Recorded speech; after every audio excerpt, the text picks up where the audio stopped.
Up next in the broadcast, North Korea fires off 25 rockets into the EC without any prior notice on Sunday. The missiles are capable of carrying explosives and chemical weapons. After marathon talks, the Korean Medical Association and the government reach a tentative deal to avert a second doctor strike. And voters in Crimea overwhelmingly vote to leave Ukraine and join Russia. However, the referendum itself is widely seen as illegal. Primetime News begins now.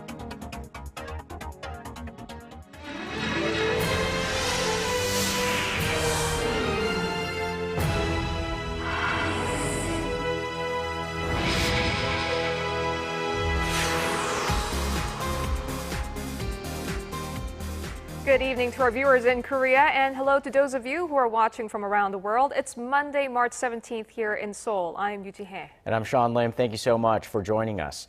We begin this evening with the standoff between Korean doctors and the government. The marathon negotiations over the weekend seems to have been fruitful as the two sides have agreed to terms on some of the sticking points. Our Kwon Soa has more on the negotiation results. A second doctor strike following last week's one-day walkout may have been averted with a tentative agreement reached by the Korean Medical Association and the government. The KMA and the Ministry of Health and Welfare have been in unofficial negotiations since last Friday on the government's plans to reform the medical sector. They reached tentative agreement on a number of issues after marathon talks on Sunday that lasted until midnight and made separate announcements about the talks on Monday. The agreement covers 4 points. The introduction of a telemedicine system that would enable doctors to diagnose and treat patients using remote monitoring and interactive services. The government's plan to let hospitals set up for-profit subsidiaries, reform of the nation's health insurance system, and shorter work hours for medical residents and interns. The KMA and the government agreed to conduct a 6-month trial run of the telemedicine system in order to test its safety and effectiveness. The system was a major issue that sparked the Medical Association's day-long strike last week. They also agreed to gradually shorten the working hours of medical residents and interns who work around 100 hours a week, which is 20 hours more than in the U.S. In addition, the KMA and the government are talking about setting up a committee to tackle other issues such as health insurance reform. Members of the Medical Association will now vote on whether to go ahead with a second 6-day strike slated to start on March 24th, but with the recent agreement, there is a high chance the strike will be cancelled. The association plans to make a decision on the matter in the next 2 or 3 days. Kwon Soa, Arirang News. A day after North Korea fired off dozens of short-range missiles into the EC, Seoul increased its vigilance in the region, fearing that the communist state would carry out additional provocations. Our Defense Ministry correspondent Kim Hyun-bin has more on Seoul's response and what analysts say the latest missile tests might indicate. South Korea's defense ministry officials say they think North Korea's missile launches on Sunday were in response to ongoing annual military drills between Seoul and Washington.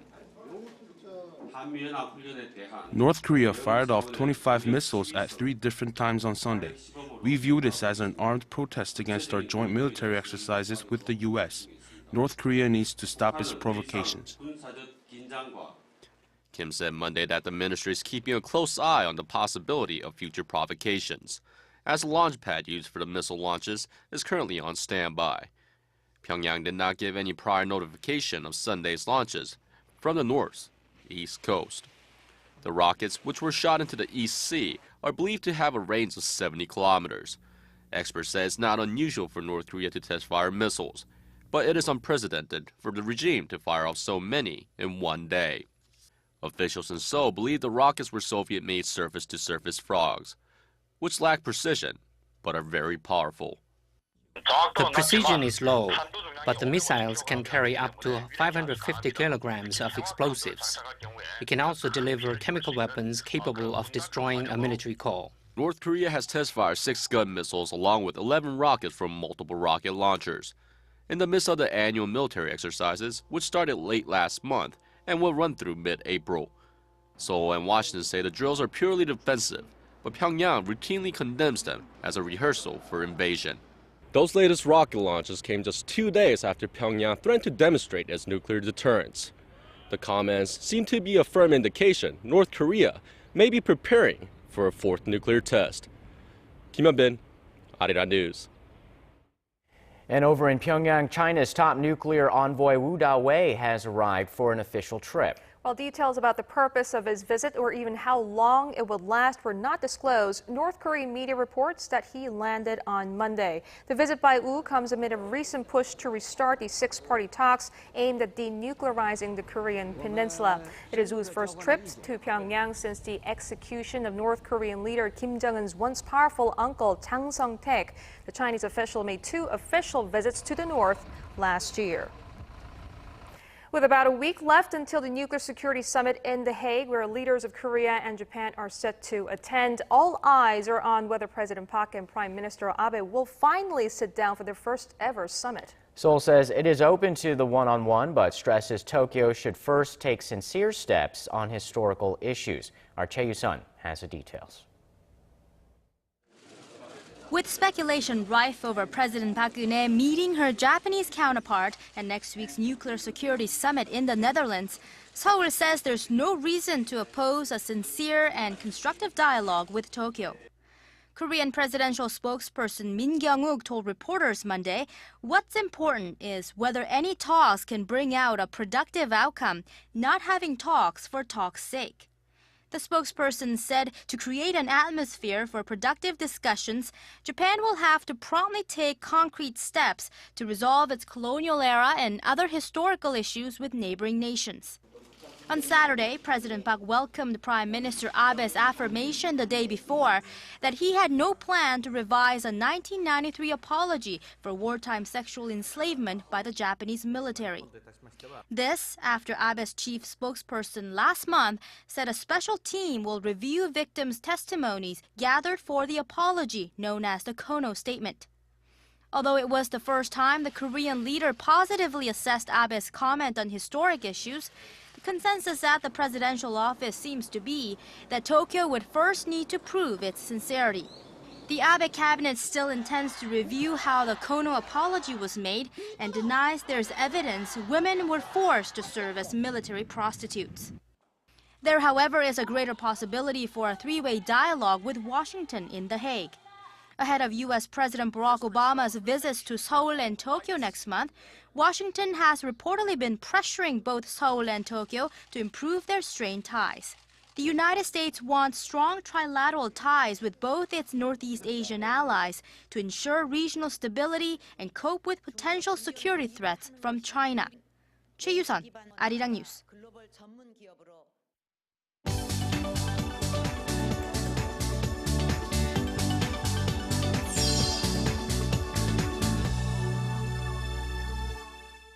And moving now to some of the top stories on the global front, from the tense situation unfolding in Crimea to the daughter of a Japanese abductee meeting her family for the first time. We go live to our Paul Lee at the News Center. So, Paul, let's start with Crimea and the final results of the controversial referendum. Well, Crimea has voted overwhelmingly to split from Ukraine and join the Russian Federation. In response, the Ukrainian government has partially mobilized its army and called up 40,000 reservists. Meanwhile, the U.S. and the European Union are pushing ahead for greater sanctions on Russia. Our Kwon Lee has the details. The final results are in. 96.6% of voters in Crimea want to join Russia and split from Ukraine. Moscow said it will accept the result. Crimea's election officials made the announcement Monday morning, but even before the results were final, the preliminary votes released on Sunday had thousands of Crimeans rushing to the streets to celebrate with Russian flags. Fantastic. Of course I support it. It's the correct decision. However, the European Union and the U.S. say the vote was illegal. EU foreign ministers are now set to discuss further sanctions against Russia, such as a visa ban and an asset freeze on Russian officials. The U.S. has rejected the referendum results, with President Barack Obama warning Moscow that Washington is also ready to impose costs over its latest actions in Ukraine. In Crimea, opponents of the Russian Union and those loyal to Ukraine boycotted the referendum and denounced the vote as a power play by Moscow. It's unbelievable. Who could imagine something like this? It's worse than Hitler. This Crimean referendum cannot be true. It should be a referendum for all Ukrainians. It's not a referendum. It's a theatrical performance for Russian people where Russia is legalizing the takeover of these territories. The referendum, which came just 2 weeks after Russian troops took control of the Crimean Peninsula, offered voters the choice of joining Russia or remaining in Ukraine with greater autonomy. Connie Lee, Arirang News. Moving now to the ongoing search for the missing Malaysia jetliner. Authorities say a total of 26 countries are now searching for Malaysia Airlines Flight 370, with Australia taking charge Monday of the southern search zone. Malaysia's Transport Ministry said Tuesday that it would focus its efforts on 2 vast air corridors in northern or southern arcs from the jetliner's last known location. The scope of the search area was significantly expanded over the weekend, which now covers over 11 countries in Asia from Kazakhstan to the southern Indian Ocean. Meanwhile, officials are shifting the nature of the investigation. Malaysian police searched the homes of the plane's 2 pilots over the weekend as part of the background checks on all 239 people on board. A flight simulator was taken away from Captain Zahari Ahmad Shah's residence. It's being searched for any clues that might explain what happened to the Boeing 777. But investigators said that the 2 pilots did not ask to fly together. And staying in Asia, the parents of a Japanese woman who was abducted by North Korea some 40 years ago met their granddaughter for the first time last week. The Japanese Foreign Ministry says Mr. and Mrs. Yokoda spent time with 26-year-old Kim Hae-kyung in Mongolia. The Yokoda's daughter Megumi was abducted at the age of 13 back in 1977 to be trained as a North Korean spy. Pyongyang has long claimed that she killed herself in 1994, to which Tokyo rejects as a baseless claim.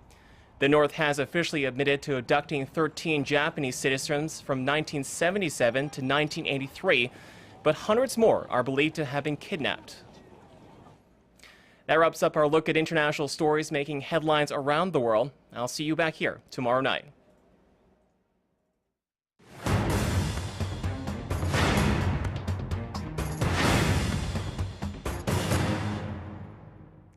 There is rising speculation that Korea's export-driven economy may have reached the limit of its ability to induce growth in the local economy, as the nation's outstanding performance on the trade front did little to boost the livelihoods of many working-class families. Experts say the world's 12th largest economy is being held back by sluggish domestic consumption and soaring household debt. For more on the apparent trend and how the government plans to resolve the pending problem, our Kim Ji-yeon joins us now in the studio. Ji-yeon, welcome. Hey guys. Well, statistics are giving some weight to the perspective that the export-driven economy will not bring a trickle-down effect on the wealth of distribution, and it's apparent on the job front. The Bank of Korea says the number of employed people in the country has actually decreased gradually over the years despite a surge in exports. For every increase in exports worth 1 billion Korean won or $933,000 in 2011, less than 6 people found new jobs. That's a sharp reduction from 1995, when more than 20 people found new jobs for every increase in exports of the same amount. In addition, Korea's soaring household debt amounting to 1 quadrillion Korean won or $939 billion is seen as a major risk to the Korean economy as it's hurting domestic consumption. So what are some of the proposed ways to boost demand and also jobs? Well, I think the key words these days is deregulation. I mean, President Park Geun-hye has emphasized lifting heavy regulations on the service sector, which has the highest number of restrictions with 3,600, and it takes up more than 47% of all business regulations. So what does winding down regulations really mean? Well, let's take an example at the medical sector. A bill was submitted to the Health and Welfare Committee that would make certain parts of the face and body off limits for plastic surgery based on the patient's age. Officials in the aesthetic industry say regulations like this would hurt growth. There is a growing demand for aesthetic surgery in Korea and from abroad. But investors are getting increasingly more reluctant to invest in R&D to related technologies due to regulations on the industry. This will, in the longer term, would affect the country's competitiveness in the field. Korea is one of the largest medical tourism destinations in the world, with the popularity of Korean TV dramas and K-pop a driving factor. Around 150,000 foreigners came to Korea for medical purposes in the year 2012 alone. Right. Other than deregulation, what are other ways to boost domestic consumption? Well, one of the best ways is increasing the country's population, but with Korean population, which is just over 50 million, is shrinking due to low birth rates and an aging population. So experts are suggesting other ways to boost domestic consumption. An idea is to create a K-zone, a free economic zone that would make it easier for Koreans and foreigners to do business. The K-zone would cover an area within a 2,000-kilometer radius or a 3-hour flying distance from a designated area, and in this case, the Incheon International Airport. It would include some parts of China, Japan, Mongolia, and Taiwan, and it would be an estimated 1.5 billion people. And I've talked to Professor Shim Yeon from the Department of Real Estate Studies at Konkuk University, and he says once the K-zone is established, business practices in Korea are going to change. They're going to be more localized to the taste of foreign customers. The K-zone is not just a tourist site, it's a business and financial hub that would induce global companies and international organizations to put their headquarters in Korea. The expert added that the government needs to ease visa restrictions for the residents within the K-zone so that they can come and go easily, consume more easily, and would all benefit to a boost in domestic consumption. All right, well, hopefully it'll clear a path to more growth. Thank you, Jiyeon, for that report. Thanks. If everything goes according to plan, Korea will have a leaner fighting. Your gateway to the day's biggest stories in Korea and around the world. Breaking news, the hottest interviews, and a whole lot more. Join Arirang's Sean Lim and Yoo Ji-hye from the heart of Seoul. Primetime news, weeknights, live at 10 on Arirang TV. Next general elections. Korean construction companies' overseas orders are expected to reach $72 billion this year. That would be an all-time high, and it comes on the heels of a decision by local construction companies to collaborate in winning projects as a unit rather than butting heads with one another. Arirang's Hwang Ji-hye reports.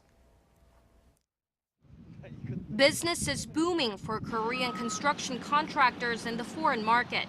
The nation's overseas construction orders have picked up in the first quarter of this year, taking the nation one step closer to a record high in orders.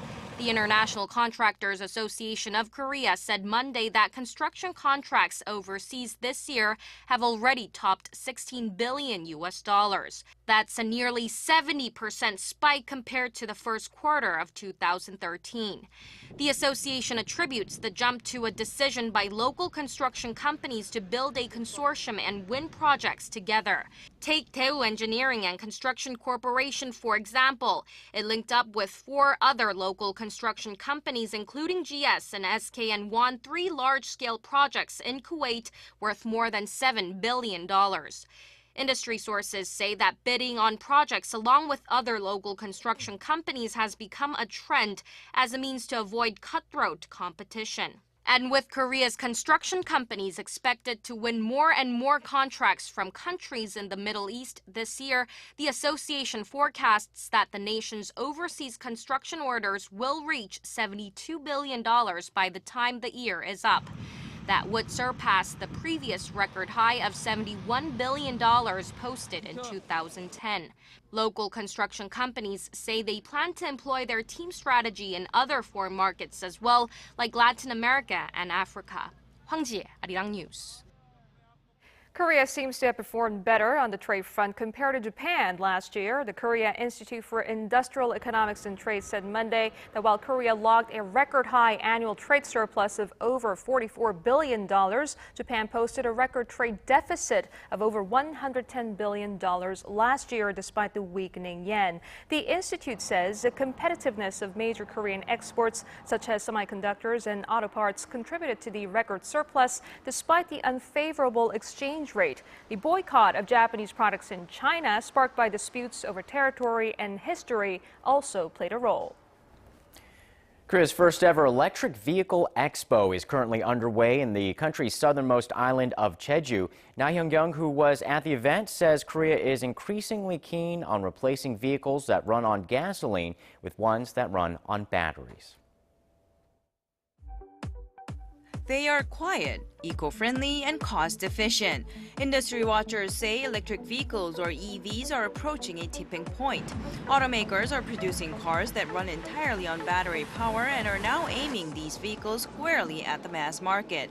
The only thing standing before the mass commercialization of EVs is the required infrastructure.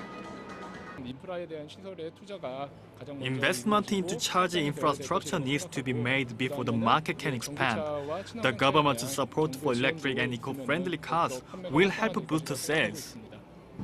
In fact, the Korean government has been and is still pushing to ensure there are more electric cars on the nation's roads. Up until last year, you had to live in one of the 10 cities chosen by the government to receive subsidies for EVs, but that regulation is expected to be lifted soon. The government continues to provide subsidies for those purchasing electric cars like the one I'm driving right now, and including various tax benefits and other incentives. This year you could get up to $22,000 in subsidies, and that will make electric vehicles a little bit more price affordable and attractive for customers.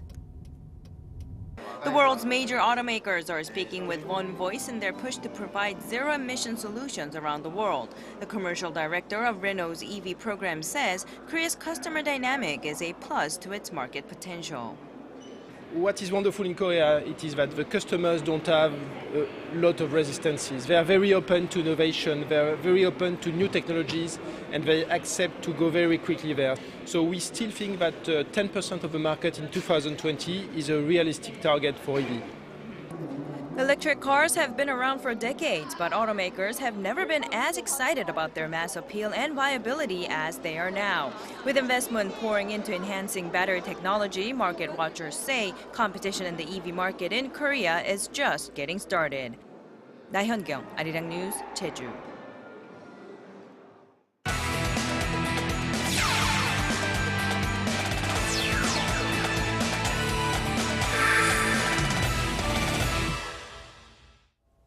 Hello and welcome to Primetime Sports. I'm Stephen Che.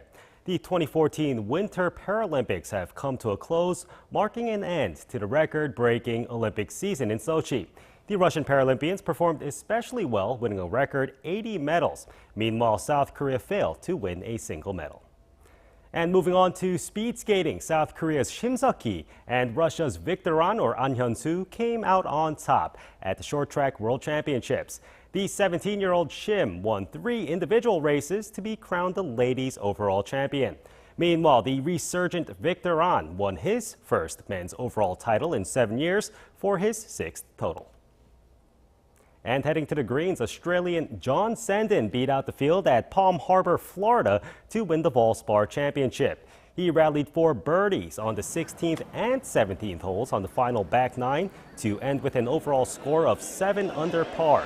Good for his first PGA Tour win in more than 7 years. And with the victory, he punched himself a ticket to the Masters tournament next month. Meanwhile, getting to football news, superstar Lionel Messi became Barcelona's top goal scorer after scoring a hat-trick in a spectacular league win over Osasuna. He tied the club record with the opening goal and tacked on 2 more in the 7-0 blowout before ending up with a total of 371 in all competitions. The 26-year-old is rewriting the football record books, setting the standard for future generations to look up to and strive for. Now let's get to playoff action in the KBL. The Goyang Orions hosted the SK Knights for Game 3 of the series. Now SK came into it up 2 games and looking to sweep the Orions. But the Orions weren't having any of that, taking a commanding 13-point lead into halftime. Shooting woes combined with a charged-up Orions team were too much for SK, and the Orions win 81-64 to get one back in the series. And that's all I have for now. This has been Stephen Che. I'll see you back here later for more from the world of sports.